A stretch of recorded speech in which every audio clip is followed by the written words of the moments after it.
성경을 보겠습니다. 마태복음 23장. 오늘 본문은 양어로 치면 아주 많습니다. 23장 37절에서부터 24장 51절 마지막까지 강론을 할 것입니다.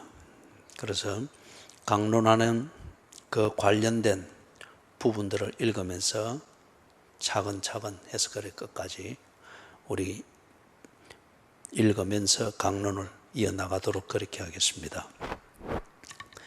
그리고 오늘 이 본문은 또 여러분들이 가족 간에 나눔을 합니다. 우리가 교회에 있을 때는 나눔 그룹이 나눔을 했는데 오늘은 이 본문에 대한 설교를 잘 듣고 그리고 오후에 본문을 나눔을 위한 해설을 하는 것을 잘 들으시고 그리고 가족 간에 시간을 내어서 나눔 교재에 홈페이지도 올라가 있고 여러분이 카톡으로도 받았을 것입니다.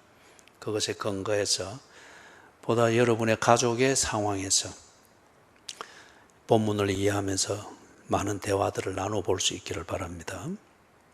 자, 먼저 23장 37절에서부터 24장 2절까지 봉독합니다. 예루살렘아 예루살렘아 선지자들을 죽이고 네게 파송된 자들을 돌로 치는 자여 암탉이 그 새끼를 날개 아래에 모음같이 내가 네 자녀를 모으려 한 일이 몇 번이더냐. 그러나 너희가 원하지 아니하였도다. 보라, 너희 집이 황폐하여 버려진 바 되리라. 내가 너희에게 이르노니 이제부터 너희는 찬송하리로다. 주의 이름으로 오시는 이여 할 때까지 나를 보지 못하리라 하시니라. 예수께서 성전에서 나와서 가실 때에 제자들이 성전 건물들을 가리켜 보이려고 나아오니 대답하여 이르시되 너희가 이 모든 것을 보지 못하느냐. 내가 진실로 너희에게 이르노니 돌 하나도 돌 위에 남지 않고 다 무너뜨러지리라. 아멘. 예수님께서 십자가에 죽으시기 한 주 전에 예루살렘으로 들어가셨죠. 거기서 당신의 공생의 3년 그 중에서 마지막 한 주간을 마무리하는 그런 일정입니다.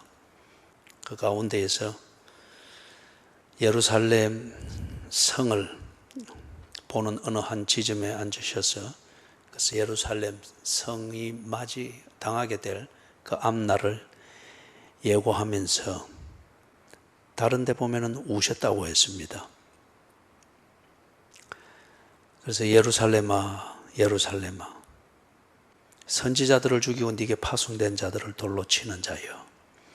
그래서 예루살렘의 그 실상을 간단하게 말씀하시면서 그렇기 때문에 예루살렘이 없어지게 되는 것, 황폐하게 되는 이 시간을 예고하면서 그렇게 지금 설포하시는 겁니다.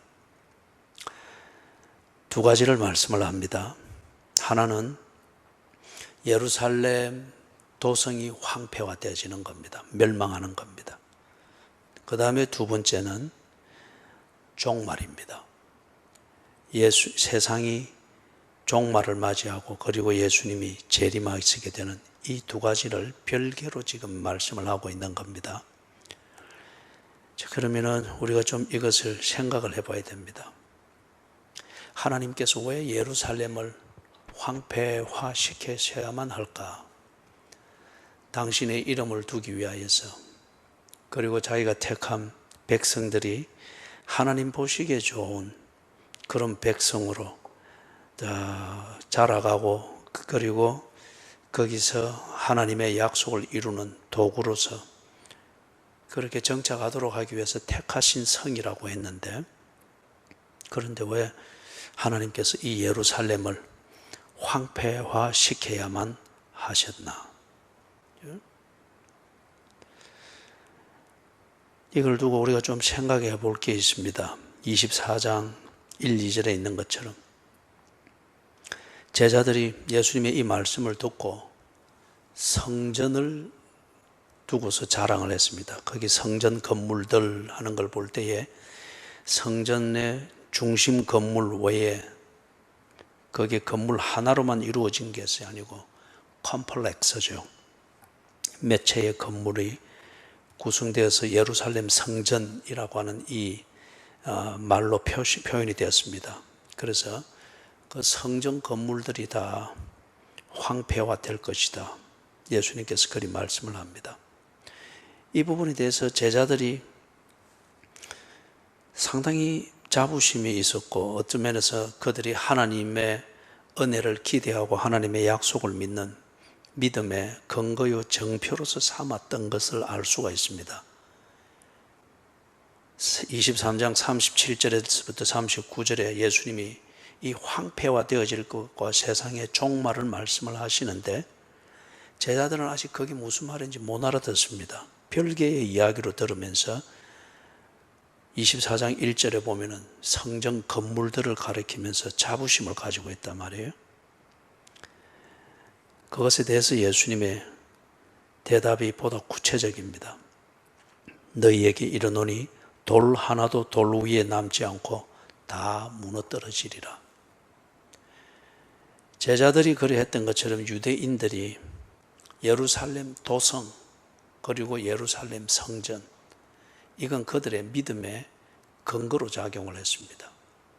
어떤 면에서 그들은 하나님의 임재와 하나님의 실제를 거기에 대해서 별 감각이 없었는지 모릅니다. 그들이 믿는 것은 의식이고 형식이고 종교적 전통이고 그 모든 것보다 더 생생한 그들의 믿음의 근거 중에 하나는 이 성전과 예루살렘 도성이 가지고 있는 그 전통입니다. 그래서 이게 건재한 이상 그들을 향한 하나님의 사랑이 변하지 아니하고 하나님의 약속은 여전히 유효하다고 믿는 하나의 정표로 삼았죠. 그렇기 때문에 그들은 어쩌면은 예루살렘 도성을 관리하고 예루살렘 성전을 섬기고 그것을 관리하고 하는 이게 그들에게 있어서 신앙생활의 핵심을 차지했지, 하나님을 예배하고 하나님을 순종하는 이것을 배우고 연습하고 가르치는 이 기능을 위해서 예루살렘 성전이 있게 하고 예루살렘 도성을 선택한 하나님을 예배하는 것, 이것에 대해서는 그들이 감각이 없을 수밖에 없었습니다. 그런데 지금 예수님으로부터 청천벽력 같은 말씀을 그들이 듣게 되는 겁니다. 예루살렘 도성은 황폐화될 것이고 그리고 그 중심에 자리 잡고 있는 성전 건물들은 돌 위에 돌 하나도 남기지 아니하고 다 무너뜨려질 것이다. 그러니 이것은 지금 그들의 믿음, 신앙 또는 신앙생활, 이게 무언가 근본적으로 잘못되었음을 말하는 예수님의 말씀이죠.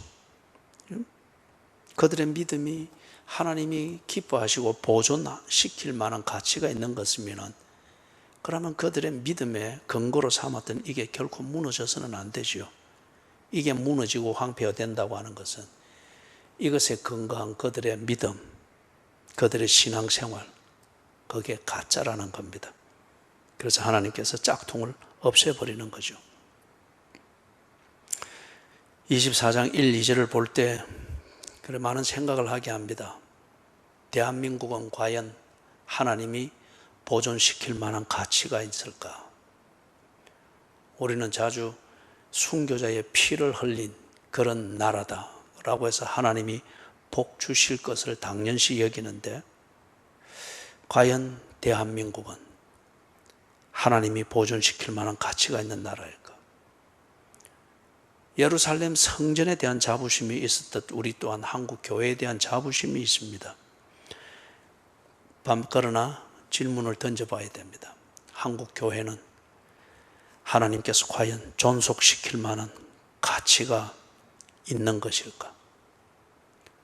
한국 교회가 뭔가 문제가 있다면 하나님께서 예루살렘 성전을 회파시키듯이 한국 교회를 황폐화시킴으로 말미암아서 뭔가 주의 뜻을 이루고자 한다고 하면은, 그럼 이걸 누가 막을 수가 있겠느냐는 거죠.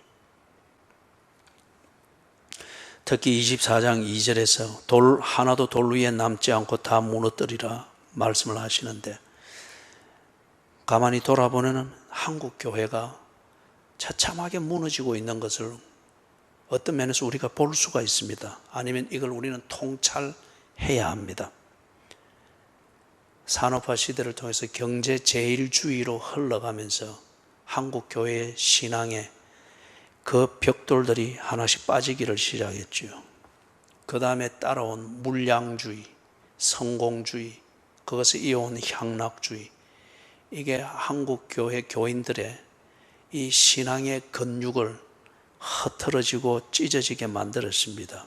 힘을 쓰지를 못하기를 시작했습니다. 거기에 또 밀려 들어온 사상과 문화, 서구 사회에서 이미 지나간 1960년대의 히피 문화든지, 그리고 동성연애 문화든지, 이게 포스트 모더니즘, 때늦게 도착한 열차처럼 이 땅에 도착해가지고 사상과 문화를 어지럽히면서 교회에서의 교인들의 사고방식과 어떤 도덕의 그 근육들을 해체시키는 이 일들이 아주 급속하게 일어났습니다. 그래서 성경, 그리고 성경적 사고방식, 성경적 사고방식에 근거한 그리스도인의 삶의 윤리들, 이것들을 교회 자체 내에서 비아냥거리기를 시작을 하고, 젊은이들은 떠나가고 지성인들은 자기 나름대로의 그런 방식의 편리한 기독교를 만드는 일들을 서슴없이 해왔습니다. 그리고 최근에 들어서는 정치적 이념이 교회를 유린하고 교회의 근간을 교묘하게 흔들어 놓는 것, 부정할 수 없는 사실입니다. 여기에 더하여서 코로나19라는 이 전염병, 이것과 함께 그 다음 저변에 흐르고 있던 이 사회의 반기독교 정서, 이게 같이 교묘하게 반죽이 되면서 반기독교 정서를 표면에 올리고 교회를 조직적으로 그리고 구조적으로 유린하고 회파하고 와해시키는 이런 좋은 소재로 쓰고 있고, 이것에 대하여서 교회는 점점 뒤로 밀립니다. 물리적으로도 그렇고 신학적으로도 그렇고 영적으로도 그렇고 점점 뒤로 밀리면서 벼랑 끝으로 몰려갑니다. 저는 그렇게 봅니다. 24장 2절에 있는 것처럼 돌 하나도 돌 위에 남지 않고 다 무너뜨려지리라. 24장 3절에서부터 14절, 예수께서 감람산 위에 앉으셨을 때에 제자들이 조용히 와서 이르되 우리에게 이르소서 어느 때에 이런 일이 있겠사오며 또 주의 임하심과 세상 끝에는 무슨 징조가 있사오리까? 예수께서 대답하여 이르시되 너희가 사람의 미혹을 받지 않도록 주의하라. 많은 사람이 내 이름으로 와서 이르되 나는 그리스도라 하여 많은 사람을 미혹하리라. 난리와 난리 소문을 듣겠으나 너희는 삼가 두려워하지 말라. 이런 일이 있어야 하되 아직 끝은 아니니라. 민족이 민족을, 나라가 나라를 대적하여 일어나겠고 곳곳에 기근과 지진이 있으리니 이 모든 것은 재난의 시작이니라. 그때에 사람들이 너희를 환난에 넘겨주겠으며 너희를 죽이리니 너희가 내 이름 때문에 모든 민족에게 미움을 받으리라. 그때에 많은 사람이 실족하게 되어 서로 잡아주고 서로 미워하겠으며 거짓 선지자가 많이 일어나 많은 사람을 미혹하겠으며 불법이 성함으로 많은 사람의 사랑이 식어지리라. 그러나 끝까지 견디는 자는 구원을 얻으리라. 이 천국 복음이 모든 민족에게 정언되기 위하여 온 세상에 전파되리니 그제야 끝이 오리라. 아멘.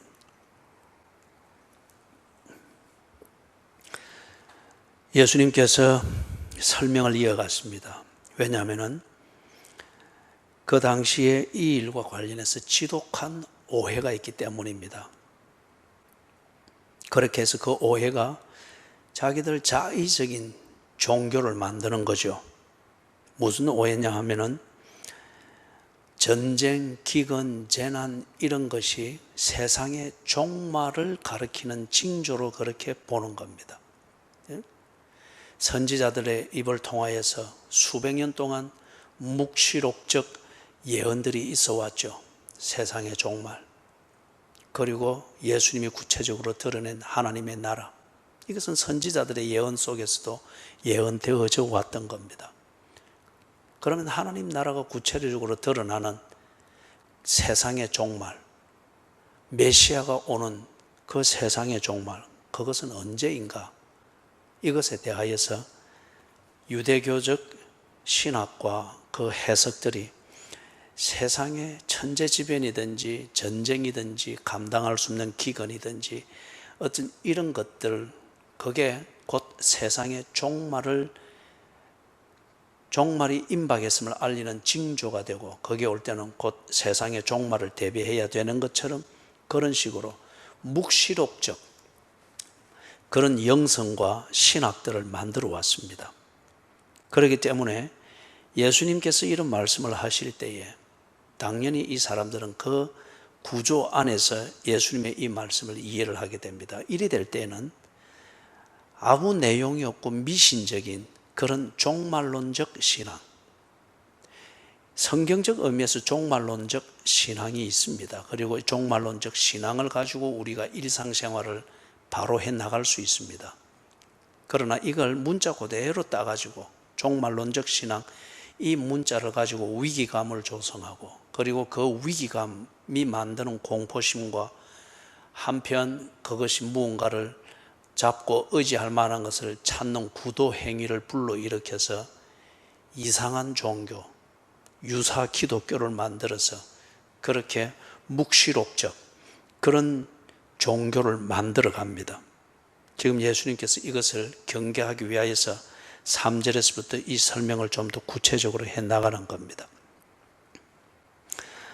3절에서 이 제자들이 묻는 질문에서 조금 전에 설명한 그 내용이 함축되어 있는 것을 볼 수가 있죠. 제자들이 조용히 와서 이르되 우리에게 이르소서 어느 때에 이런 일이 있겠으며 또 주의 임하심과 세상 끝에는 무슨 징조가 있사오리까? 지금 이들은 몸에 익은 대로, 유대교 사회에서 몸에 익은 대로 묵시록적 이 선입관을 가지고서 예수님이 하신 말씀 이 두 가지를 한때 묶어보려고 하는 겁니다. 그러나 분명히 두 가지가 구별되어져 있죠. 어느 때에 이런 일이 있겠습니까? 그 다음에 주의 임하심, 즉 재림, 그 세상 종말에는 무슨 징조가 있겠습니까? 그들의 선입관은 이 두 가지가 하나로 묶여져서 징조와 함께 끝이 언제 오는가를 알고 싶은 거예요. 그러나 지금 예수님은 이 두 가지는 별개라고 하는 것을 정리를 해 나갑니다. 그렇게 해서 더 이상 그 시대에 그 사회를 지배하는 그런 묵시록적 종교에 휘둘리지 말 것을, 그래서 바른 신앙생활, 그것을 할 것을 가르치는 겁니다. 4절에서부터 예수님의 설명이 이어지죠. 4절 5절에서는 미혹을 받지 않도록 주의해라. 이게 그 당시 그 사회에 팽배해 있는 일종의 유행과 같은 영성입니다. 조금 못하면은 묵시록적 종교로 또는 그런 분위기로 만들어가고, 그런 식으로 지금 내가 겪는 주관적인 어려움이든지 객관적인로 볼 때 재난이든지 그것으로부터 살 길을 찾는 종교로 이렇게 끌어간단 말이에요. 그래서 그런 미혹을 받지 않도록 주의해라. 그럴 때가 되면은 꼭 많은 사람이 내 이름으로 와서 이르되 나는 그리스도라 하여 많은 사람을 미혹한다. 그 시대의 분위기입니다. 자, 그러면서 6절에서부터 8절, 거기서는 난리의 소문을 듣겠다. 그리고 민족이 민족을, 이 전쟁이죠. 그리고 기근과 지진, 자연재해입니다. 그리고 이 모든 것들을 보고 우리는 재난이라고 합니다. 재난은 사람들이 준비가 안 된 상태에서 찾아오는 위기입니다. 또는 사람들이 뭔가 대비는 했으나 그 준비된 이상을 능가하는 그런 위기, 이런 걸 보고 우리는 재난이라고 합니다. 그럴 때 사람들은 당황하게 되며 상식이 무너집니다. 그리고 살고자 하는 본능은 기적을 기다리고 당연히 종교를 본능적으로 찾게 되어지죠. 그럴 때에 사람들이 그 사회에 종교나 어떤 그러한 것에 관심이 있는 사람들이 이런 식으로 미혹을 한다는 거예요. 메시아가 여기 있다, 이것이 메시아다, 또는 세상 종말이 이렇게 다가오고 있다, 그러니 이건 이렇게 해야 된다. 그게 재난이 사람들에게 주는 더 큰 어려움들입니다. 9절에서는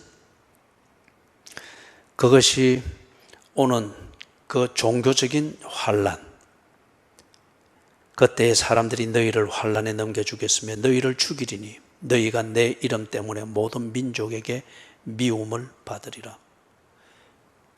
이제 개중에 예수를 바로 믿고 예수께서 하신 말씀에 근거하여서 믿음을 가지고 재난의 때든지 평상시든지 바른 신앙생활이 무엇인가를 알고 그렇게 딱 집중하게 될 때에 평상시에는 괜찮습니다. 그러나 사람들이 재난의 상황이 되어질 때, 다급해질 때, 그럴 때에 평상시와 다름없이 예수께서 하신 말씀을 믿으며 그 신앙생활을 해나갈 때에, 그럴 때에 그들은 표적이 되는 겁니다. 재난 가운데에 사람들이 대중이 움직이는 이 상식과 다르게 그리스도인들이 처신하고, 그것은 곧 이 대중이 움직이는 상식, 이것은 미혹해 하는 것이라고 하는 정죄가 되어지니까 그들 입장에서는 그리스도인들이 핍박을 받습니다.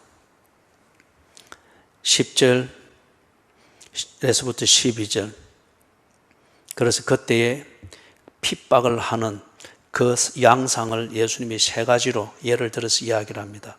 그 때에, 이게 이제 재난의 때죠. 10절에 나오는 그 때에 많은 사람들이 실족하게 되어 서로 잡아주고 서로 미워하겠다. 그리고 이게 지금 상식이 아니라는 겁니다. 이게 정상이 아니라는 겁니다. 실족하게 되었다. 평상시에는 상식에 통하던 사람들인데 재난을 느끼고 아니면 주관적으로 재난을 당했다라고 하는 자기 개인적으로 또는 주관적으로 위기감에 사로잡히니까 사람이 상식이 안 통합니다. 정상적 사고가 안 되는 거예요. 그걸 보고 실족하게 되었답니다. 그래서 네가 틀렸다, 네가 잘못했다. 꼭 이 시대가, 이 사회가 지금 교회를 때려잡고야 말겠다고 나서는 어떤 이런 모습과 같습니다. 이것에 대해서는 반드시 교회가 무언가를 해야 됩니다. 그러나 문제를 알고 해야 되고 전략을 세워서 해야 됩니다. 이거는 공평하지 못한 거예요. 사람이 실족하게 돼요. 이 정부가 실족하게 돼요. 정부가 자신들의 어떤 정치 이념에 집착되어진 이걸 가지고서 이걸 일반화시키고 대중화시키기 위해서 교회를 그리고 그리스도인들을 표적으로 삼는 것과 같습니다. 예를 들어 본 겁니다. 그래서 서로 잡아주고 서로 미워하겠습니다. 두 번째 나오는 거짓 선지자가 많이 일어났습니다. 참 이 시대에 이런 상황에서 창피스럽고 얼굴을 들 수 없는 것은 교회가 오합지졸이라는 겁니다. 그리고 사분오열되어 있습니다. 뭔가 교회가 일성을 만들어낼 수 있는 교회 협의체가 없습니다.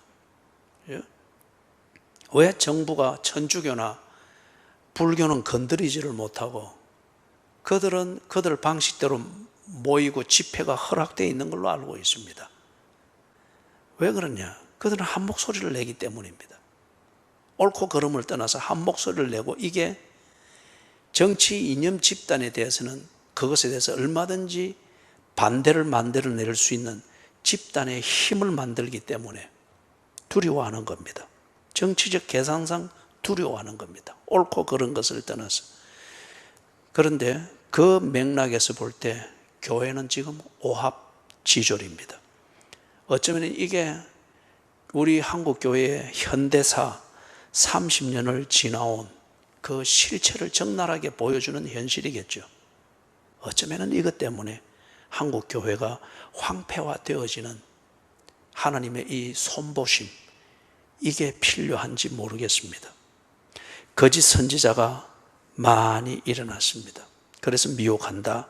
그리고 12절에서는 불법이 성함으로, 이것에 대해서 두 가지 차원으로 볼 수 있습니다. 그 당시 사회가 불법이 성하는, 그렇기 때문에 많은 사람의 사랑이 식어지는 것, 이것도 생각할 수 있겠고, 저는 생각하기에 이것은 하나님을 믿는다고 주장하는 그 공동체 안에 정작 하나님을 믿는 진실이 없습니다. 불법입니다. 신앙에 그들이 율법을 지킨다고 하나 율법에 비추어 볼 때 외식하는 자들이고 위선하는 자들입니다. 그렇기 때문에 바로 앞장 23장에서 예수님이 화 있을 진저, 화 있을 진저, 화 있을 진저, 그렇게 거푸 그들의 불법을 행하고 있는 실상을 드러내셨죠.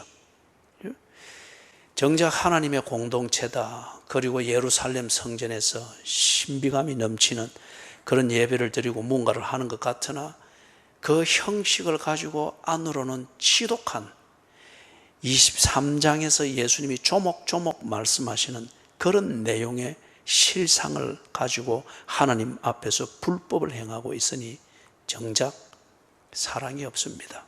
이 말은 꼭 오늘 이 상황에서의 한국 교회의 실상과 같습니다.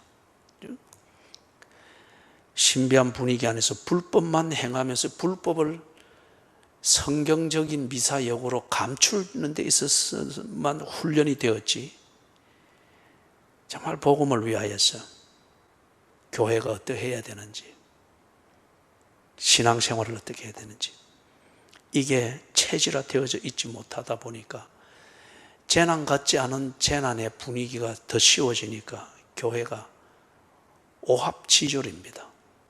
우왕좌왕입니다. 어설픈 한 단기간 5년 집권하는 정치권, 이것도 도무지 교회를 두려워하거나 부담스럽게 생각하지는 않습니다. 13절 14절에서 말씀을 하시는 취지는 앞에 4절에서부터 11절 12절까지 말했던 이 내용에 대해서는 이런 현상이 있으니 있다, 이 현상에 대해서 똑바로 통찰을 하고 그 현상의 분위기에 휘청거리고 썰려다니지 말라는 거예요. 그래서 그것을 딱 통찰하고 분별한 뒤 그런 가운데에서도 신앙생활 똑바로 하라, 그게 13절입니다. 그러나 끝까지 견디는 자는, 무엇을 붙들고 견디는 거예요? 무엇을 붙들고 견디는 거예요? 예수 그리스도, 그분의 복음, 그리고 예수께서 적나라하게 보여주시고 경험하게 하시고 들려주신 그 내용에 근거한 믿음, 이것에 딱 서서 미혹하는 자가 있든 재난이 있든 기근이 있든 전쟁이 있든 전염병이 있든 어떤 경우에든 그 믿음 위에 서서 재난 가운데서도 그리스도인답게 처신하는 것이 무엇인지, 이웃을 사랑하라는 예수의 말씀을 실천하는 것이 무엇인지를 알고 그렇게 바로 일상생활을 하는 것, 이게 끝까지 견디는 것이죠. 그는 구원을 얻으리라. 그래서 14절에 종말은 이런 재난이 오고 이렇게 어수선한 이 자체가 설상가상으로 재난의 위기감을 더 만드는 거잖아요. 그죠? 그런데 이게 세상의 종말을 말하는 것이 아니라는 거예요. 그런데 그런 묵시록적 위기감을 조성을 하는데 익숙해 있는 그 종교들이, 또는 미혹하는 자들이나 교회 내의 거짓 선지자들이 이런 아이템만 생기면 이걸 가지고서 세상에 종말이 왔다, 그래서 우리가 천국에 갈 준비해야 된다, 이런 식으로 해서 신앙생활을 그런 묵시록적 종말론적 신앙으로 이렇게 몰아가는 이게 있단 말이에요. 그런데 재난의 위기감에 휩싸인 사람들은 지푸라기라도 잡는 심정으로 그런 것들을 귀담아 듣는단 말이에요. 쉽게 따라간단 말이에요. 그런데 그것은 예루살렘 도성이 멸망하고 성전이 회파되어지는 이 전쟁이든지 기근이든지 이것은 세상의 종말을 말하는 것이 아니고 예수의 재림이 임박했음을 알려주는 그 징조로서 해석해서는 안 되고, 그것은 어디까지나 전쟁이고 어디까지나 재난이고 기근이다 이거죠. 종말은 언제 오느냐? 이 천국 복음이 모든 민족에게 정언되기 위하여 온 세상에 전파되리니 그제야 끝이 오리라. 세상의 종말, 예수께서 보여주시고 하나님의 나라가 가까이 왔다고 한 그 실체가 우리 눈앞에 완전히 이루어지는 이것이 오는 세상의 종말, 그것이 오는 시점은 하나님이 이끌어 가시는 그 시간표가 따로 있다는 거예요. 예? 괜히 이런 위기감으로서 세상의 종말이니 어떠니 하면서 정작 그 위기감을 조성하는 재난의 상황에서 그리스도인이 마땅히 생각하고 살아야 될 그 바른 신앙생활, 이것에 집중해야 되는 초점을 흐리게 만들고 그냥 위기감에서 살아남기 위해서 동동 구르고 있는, 여기에 또 기독교의 옷을 더 씌워가지고 종말론적 신앙이니 하면서 이렇게 몰아가는 것, 이게 더욱더 사악하다는 것이죠. 바른 신앙생활을 오도하는, 불편하게 그 바른 신앙생활을 하는데 집중하는 것을 불편하게 만드는 재난보다도 더 어려운 것은, 바른 생활을 무너뜨리는 더 어려운 문제는 이런 것을 세상 종말과 연관시켜 가지고 성경과 상관없는 묵시록적 그러한 위기감을 조성해서 일종의 종교생활로 이렇게 끌어가는, 이게 정말 치명적인 장애물이라는 거예요. 바른 신앙생활, 그리스도인의 삶을 흐트리는 치명적인 그런 재난이라는 거예요. 예수님이 그래서 여기서 분명히 딱 구분하잖아요. 그죠? 예루살렘 도성이 회파되어지는 이 전쟁과 기근과 이런 일들이 있다. 분명히 있다. 반면에 세상 끝이 오는 것은 그것 때문에 끝이 오는 것이 아니다. 다른 말로 하면은 이 천국 복음이 세상 끝까지 전거되기 위해서 전쟁이 필요할 수도 있고 기근이 지나가야 될 수도 있고 재난을 극복해야 되는 과정이 있을 수도 있다는 거예요. 그러나 이게 예수의 재림의 시간표를 알리는 그런 나팔과 같은 것이 아니다. 그렇게 끼워 맞추지 말라는 거예요. 15절에서부터 28절입니다. 그러므로 너희가 선지자 다니엘이 말한 바 멸망의 가증한 것이 거룩한 곳에 선 것을 보거든 읽는 자는 깨달을진저 그때에 유대에 있는 자들은 산으로 도망할지어다. 지붕 위에 있는 자는 집 안에 있는 물건을 가지러 내려가지 말며 밭에 있는 자는 겉옷을 가지러 뒤로 돌이키지 말지어다. 그 날에는 아이 벤 자들과 젖 먹이는 자들에게 화가 있으리로다. 너희가 도망하는 일이 겨울에나 안식일에 되지 않도록 기도하라. 이는 그때에 큰 환난이 있겠습니다. 창세로부터 지금까지 이런 환난이 없었고 후에도 없으리라. 그 날들을 감하지 아니하면 모든 육체가 구원을 얻지 못할 것이나 그러나 택하신 자들을 위하여 그 날들을 감하시리라. 그때에 사람이 너희에게 말하되 보라 그리스도가 여기 있다 혹은 저기 있다 하여도 믿지 말라. 거짓 그리스도들과 거짓 선지자들이 일어나 큰 표적과 기사를 보여 할 수만 있으면 택하신 자들도 미혹하리라. 보라 내가 너희에게 미리 말하였노라. 그러면 사람들이 너희에게 말하되 보라 그리스도가 광야에 있다 하여도 나가지 말고 보라 골방에 있다 하여도 믿지 말라. 번개가 동편에서 나서 서편까지 번쩍임 같이 인자의 임함도 그러하리라. 죽음이 있는 곳에는 독수리들이 모일 것이니라. 아멘.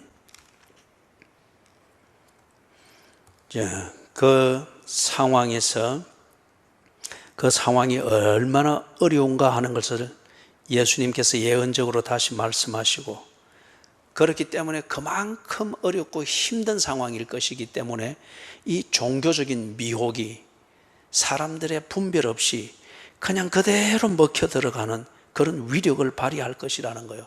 그러나 그것은 세상의 종말이 아니라는 겁니다. 묵시록적 위기감을 조성해서 어떤 종류의 기독교의 옷을 입힌 어떤 종류의 종교를 만들고 신앙생활을 요구할 때 속지 말라는 거예요. 그래서 거기 15절에 보면은 다니엘이 말한 바 멸망에 가정한 것이 거룩한 것에 선 것을 보거든. 이것이 이루어지는 구체적인 역사적 사건들이 있었는데, 먼저는 주전 168년 셀루시드 왕조, 거기에 안티오파네스 4세 이 왕이 유대를 쳐들어와 가지고 예루살렘 성전을 회파했습니다. 그러면서 예루살렘 성전 중심에 있는 그 제단을 밀쳐버내고 그 자리에 제우스 신상을 세웠습니다. 멸망에 가정한 것이 거룩한 것에 섰습니다. 그 전쟁으로 하여금, 그 전쟁을 통하여서 유대인들이 너무도 많이 죽었습니다. 한 예를 들면은 안티파네스가 밀고 내려올 때에 유대인들은 안식일에는 움직이지 않는 것을 알고 안식일 새벽에 들어왔습니다. 그래서 말을 타고 지나가면서 유대인들의 목을 보는 대로 쳤습니다. 유대인들은 안식일을 지키는 이 율법적 신앙을 주고 그들은 저항 없이 그냥 칼 맞아 죽었습니다. 역사적 자료에는 그래서 죽은 수천 명의 유대인들이 흘리는 잘려진 목에서 나오는 피가 예루살렘 성내에 도랑을 이루었다는 거예요. 피가 흘러가는 도랑을 이루었다. 그리고 아우구스티누스 이 로마 황제 제1대 황제죠. 제2대 황제 디도 황제, 제3대 황제 칼리굴라가 있습니다. 제3대 황제 칼리굴라가 예루살렘 성전에 자신의 동상을 세우려고 했습니다. 결국에는 실패로 돌아갔지만 멸망에 가정한 것이 거룩한 것에 서거든. 그런데 이 분위기가 없어진 것이 아니고 황제를 숭배하는 이 종교를 끝까지 강요를 했고, 그리고 약 1세기 말에 도미티안 황제, 주 100년경의 로마의 황제죠. 구체적으로 황제 숭배, 황제상을 세우고 황제를 숭배하는 이것을 거부하는 자들은 죽였습니다. 유대인들이 많은 핍박을 받았고 순교를 했습니다. 자, 그런데 이 주 70년에 보다 본격적으로 지금 예수님께서 이 말씀을 하시는 것에 대해 역사적 사건을 암시하고 있는 것은 주 70년에 로마가 들어와서 예루살렘을 점령을 하는 것, 이 사건이 중심이 되고 있죠. 디도가 황제가 되기 전에 로마의 군대를 이끄는 장군이었습니다. 군대를 끌고 들어와서 반란을 일으킨 유대인들을 죽이고 그리고 가두었죠. 그 다음에 유대인들은 예루살렘 성전으로 들어가서 그 성전 뜰을 요새로 삼아가지고 마지막 저항을 했죠. 그래서 로마의 군단, 세 군단이 각 방향에서 밀고 들어가서 초토화시켰습니다. 그래서 성벽, 지금도 가면은 예루살렘 성전 벽을 만드는 그 엄청난 바위들은 시대의 환란을 겪었던 그것을 고스란히 남아 있습니다. 성전 벽을 만든, 다시 재건하고 건축하고 했던 돌들이 다 달라요. 제일 밑에 있는 게 보면은 엄청나게 우리 이 장의자 길이만큼 크고 넓이는 이거보다 훨씬 더 크죠. 이런 게 놓여 있습니다. 그럼 애초에 이 솔로몬의 성전 또는 헤롯이 새로 지은 그 성전은 그런 엄청난 돌들로서 벽이 세워졌다는 거잖아요. 로마 군대가 들어와서 성전을 회파할 때 유대인들이 가장 신성시하는 성전이기 때문에 이 유대인들의 본때를 보이기 위해서 그들의 종교적 심벌로 여기고 있는 성전을 보란듯이 회파시킨 거예요. 그래서 이 엄청난 돌들을 말이 끌고 군대가 끌어서 돌 위에 돌 하나도 남지 않도록 다 회파시킨 겁니다. 그래서 맨 밑층의 돌들이 지금 가면 남아 있습니다.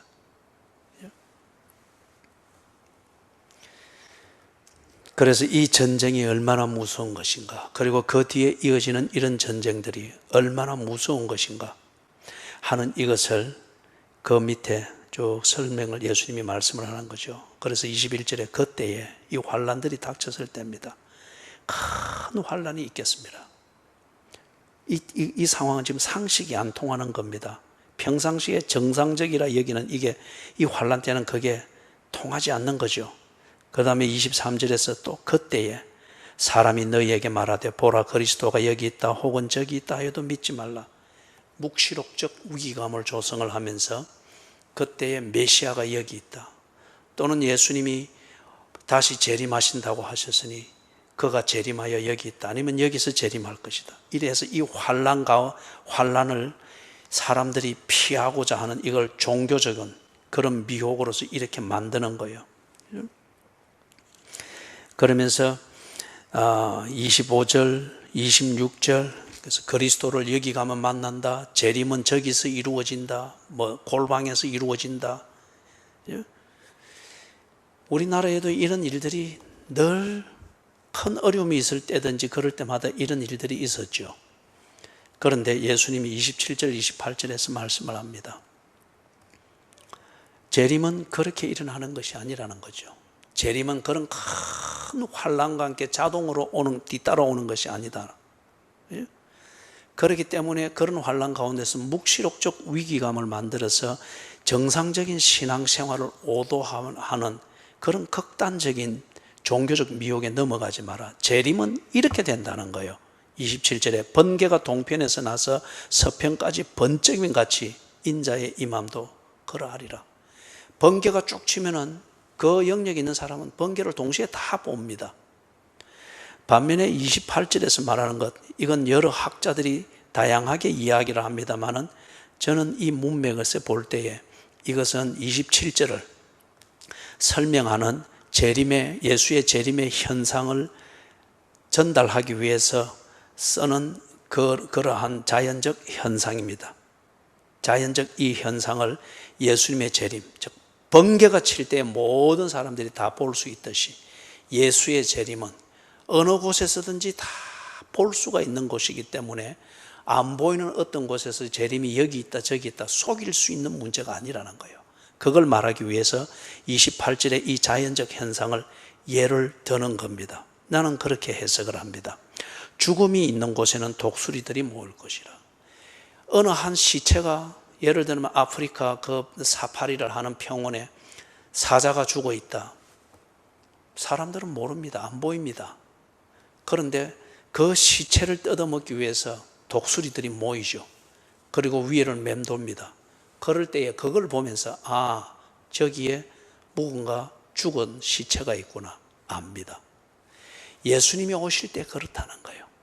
예수님이 오실 때 어디 숨어서 골방에서 오는 것도 아니고 기도원에서 오는 것도 아니고 예수님이 오실 때는 그를 기다리는, 그 다음에 하나님이 구원하고자 하는 자기 백성들이 다 볼 수 있고 알 수 있도록 오신다는 겁니다. 그렇기 때문에 전쟁이 일어나고 재난이 일어나고 하는 이것은 하나님께서 자기 백성을 고치고 역사를 바로잡기 위해서 하시는 일이고, 이걸 두고서 이걸 모면하기 위하여서 이게 종말의 징조니 이런 식으로 끄다 붙이면서 이상한 재림신앙을 만들어서 정상적인 하나님이 고치고자 하는, 회복시키고자 하는 바른 신앙생활을 오도하지 말라는 겁니다.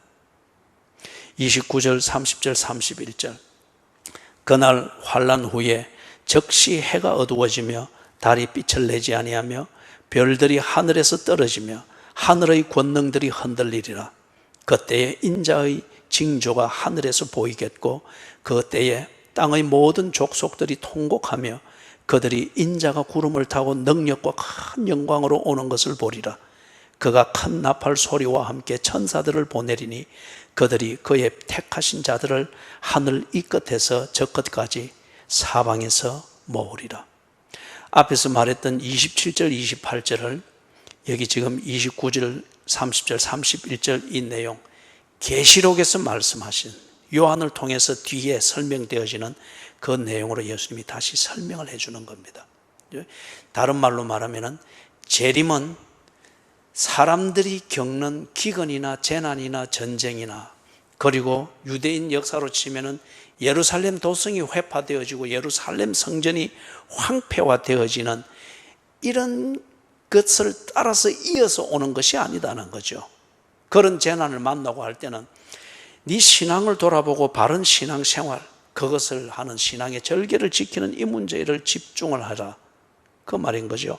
그런데 그런 걸 가지고서 니를 합리화하기 위해서 이게 세상의 종말을 알리는 징조이구나 라고 하면서 이상한 묵시록적 그런 종교 생활로 그렇게 빨려들지 말라.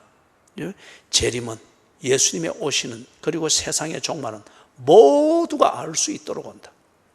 모두가 알 수 있도록 일어나는 사건이다. 이걸 27절 28절은 자연 현상을 가지고서 비유로 설명을 하고, 그리고 29절 30절 31절은 성경적 용어를 가지고서 선지자들이 설명했던 것처럼 그렇게 지금 설명을 하고 있는 거예요. 그래서 30절에는 그때의 인자의 징조가 하늘에서 보이겠고, 이는 모두가 볼 수 있는 것이죠. 그 다음에 그 뒤에 인자가 구름을 타고 능력과 큰 영광으로 오는 것을 보리라. 모두가 볼 수 있는 것입니다. 골방에서 되는 것도 아니고, 어느 기도원에서 되는 것도 아니고, 신천지에서 되는 것도 아니고, 또는 어떤 특별한 신학자의 이론을 따라서 이게 어떤 일정한 과정을 거치면서 차근차근 이루어지는 것이 아니고, 예수님의 재림은 사건입니다. 마지막으로 32절에서부터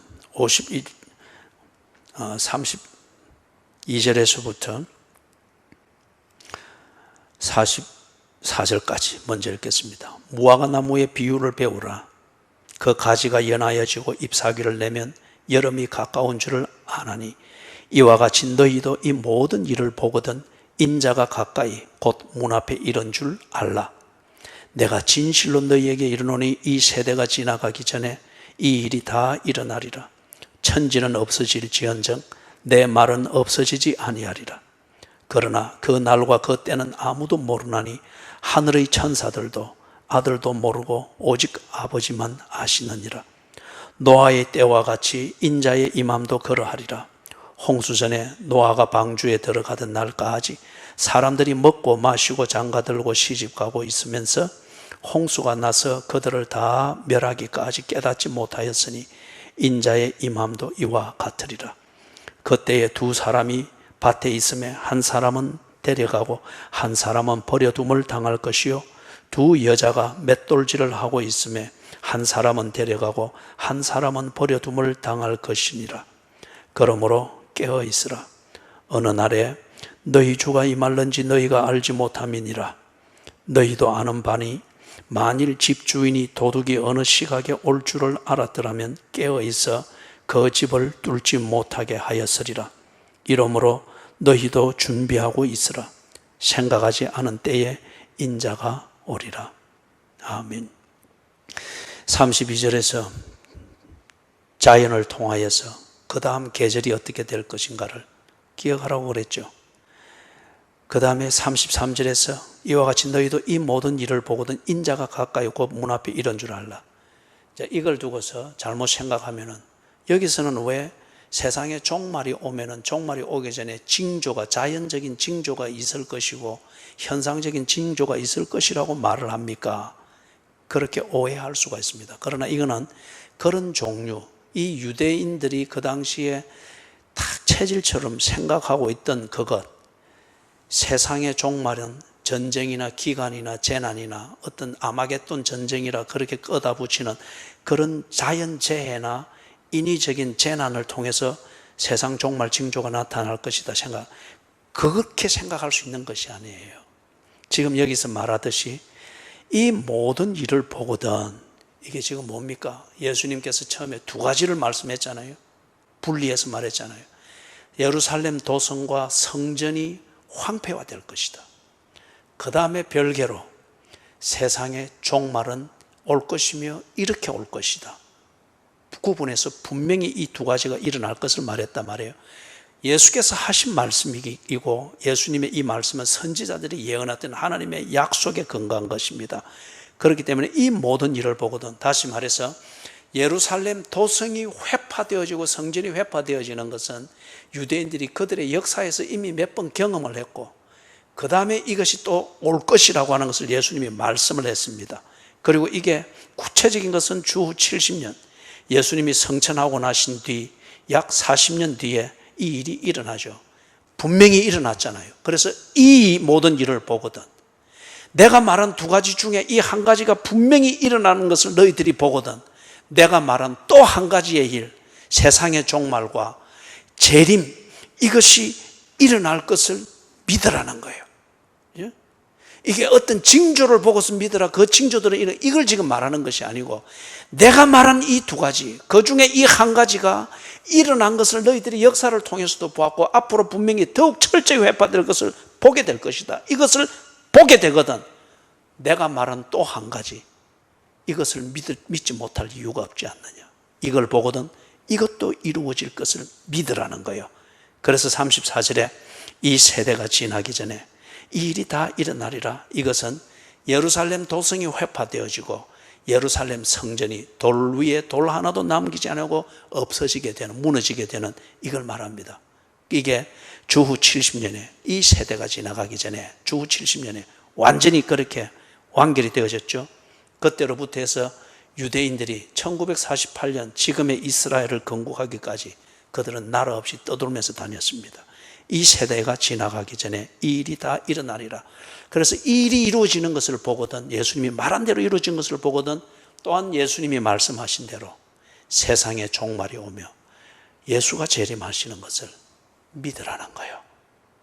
징조를 찾으려고 하지 말고 그게 그들이 일어나는 것을 믿으라는 거예요.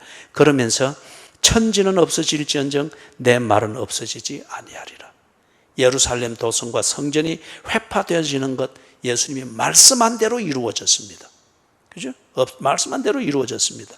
그렇다면 예수님의 종말, 말씀한 대로 세상의 종말과 재림이 있을 것이다.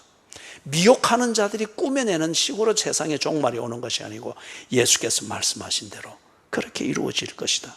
그러면서 35절, 36절에서 이 해석을 분명히 뒷받침하는 예수의 말씀입니다. 그러나 그 날과 그 때는 아무도 모르나니 하늘의 천사들도 아들도 모르고 오직 아버지만 아시느니라. 그렇기 때문에 전쟁이다, 기근이다, 재난이다, 우리가 느끼는 위기감을 조성하는 재난이 있고 그 위기감이 극대화되어진다라고 해서 세상의 종말이 다가왔다, 이 징조로 끌어다 붙이지 말라는 거예요. 세상의 종말은 분명히 오는데 그거는 아버지만 아시는 것이다. 그 시간표는 아버지만 아시는 것이고, 그 과정 안에서 우리가 재난을 겪고 코로나 전염병을 겪고 이상한 정부 만나서 이런 영적 전쟁을 해야 될 과제 앞에 서게 되기도 하고, 그러나 이게 세상의 종말을 의미하는 것은 아니라는 거예요. 그것은 아버지만 아신다. 그렇기 때문에 이게 정리가 돼야 이런 걸 가지고 이상한 묵시록적 종말론으로 끌어다 붙이면서 교회가 이런 상황에서 해야 될 신앙생활과 신앙의 몸부림과 사회에 대해서 교회가 하나님 나라를 선포해야 되는 이 일을 물타기 하면서 또 시일 넘어갈 수가 있단 말이에요. 이걸 지금 예수님이 경계하는 겁니다. 그래서 어떻게 바른 신앙생활을 해야 될 것인가, 종말론적 신앙생활의 성경적 의미는 무언가. 37절에서부터 39절, 노아 홍수 때에 그때에 그 사람들이 했던 이것을 예를 듭니다. 그들은 실패했습니다. 꼭 징조만 찾아서 징조가 이것이 징조다 하면 거기에 맞춰서 또 준비를 하는 이런 잔재주를 부리다 보니까 신앙생활을 똑바로 못 했다는 겁니다. 그래서 깨닫지 못하였으니 인자의 임함도 이와 같으리라. 그래서 40절 41절에서 그 상황이 어떻게 힘든 상황인가 하는 것을 말을 하죠. 준비된 자는 들림을 받고 끄르지 못한 자는 남김을 받게 될 것을 말하고, 42절에서 그러므로 깨어있으라. 누가 이게 징조다 아니다 또는 네 주관적으로 느끼는 위기감, 그것으로부터 벗어나기 위해서 뭘 하는 것, 그게 깨어있는 것이 아니고 하나님이 당신의 시간과 당신의 주권을 따라서 우리를 주관하고 계시는 것을 알고 언제나 하나님 앞에서 이 시대에 하나님이 원하시는 것이 무언가를 통찰하고 그 하나님의 뜻에 따라서 오늘 내 하루 일과에서 무엇을 해야 되는가, 그리스도인의 삶, 그 일상에 충실하게 그렇게 생활할 수 있도록 깨어 있으라는 거예요. 그게 깨어 있는 겁니다. 그 다음에 44절에서도 역시 이러므로 너희도 준비하고 있으라. 준비하고 있다고 하는 것이 무엇인가? 그거는 일상생활입니다. 우리의 일상생활이 그리스도인의 신앙에 따라서 우리의 일상생활을 성실하게 차근차근 해나가는 것, 이게 곧 다른 말로 말하면 종말론적 신앙이고 종말을 준비하는 것이고, 그리고 우리의 일상에서 그리스도의 신부로서 우리를 단장하는 것이죠. 그래서 45절에서 마지막입니다. 충성되고 지혜 있는 종이 되어 주인에게 그 집 사람들을 맡아 때를 따라 양식을 나눠줄 자가 누구냐? 주인이 올 때에 그 종이 이렇게 하는 것을 보면 그 종이 복이 있으리로다. 내가 진실로 너희에게 이르노니 주인이 그의 모든 소유를 그에게 맡기리라. 만일 그 악한 종이 마음에 생각하기를 주인이 더디 오리라 하여 동료들을 때리며 술 친구들과 더불어 먹고 마시게 되면 생각하지 않은 날, 알지 못하는 시각에 그 종의 주인이 이르러 엄히 때리고 외식하는 자가 받는 벌에 처하리니 거기서 슬피 울며 이를 갈리라. 아멘. 종말론적 신앙, 그리고 하나님께서 우리에게 말씀하신 그 신앙생활을 바로 하는 것은 무엇이냐? 이런 저런 것을 가지고 주관적이든 미혹하는 자들이 만드는 묵시록적 종교 분위기에 편성하여서 징조를 보면서 계산되어진 어떤 종교 생활을 하는 것, 그것은 악한 자들이 하는 종교 생활이라는 거죠. 진정한 신앙 생활은 무엇이냐? 거기서 46절에서 말하는, 45절에서 말하는 거, 충성되고 지혜 있는 종이라 말하는 거. 종말이 되든 지금을 살아가든 하나님의 뜻대로, 그리고 하나님의 자녀로서 하나님과 온전한 교제 속에서 내 할 도리를 다하면서 사는 이 일상의 삶, 이것이 곧 종말론적 신앙이라는 거예요. 이렇게 살아가고 있다면 지금 코로나를 통해서 이 세상 종말이 온다 한들 당황할 것은 없어요. 신앙생활 하는데 불편한 게 있을 뿐이지, 준비되지 못한 자의 당황과 어떤 변명과 구질한 이게 있을 필요가 없는 것이죠. 반면에 신천지가 말하고 그 앞에 우리가 몇 번을 경험을 했던 것처럼 꼭 어려울 때가 되면은 미혹하는 자들이 만드는 묵시록적 어떤 신앙생활 성향으로 이렇게 되어지면서 계산되어진 그러한 어떤 종교생활을 그렇게 하게 될 때, 그것은 48절을 보니까 그 악한 종이 마음에 생각하기를 주인이 더디 오리라 하여, 그래서 계산된 그런 생활을 한단 말이에요. 그럴 때에 어떻게 된다고 합니까?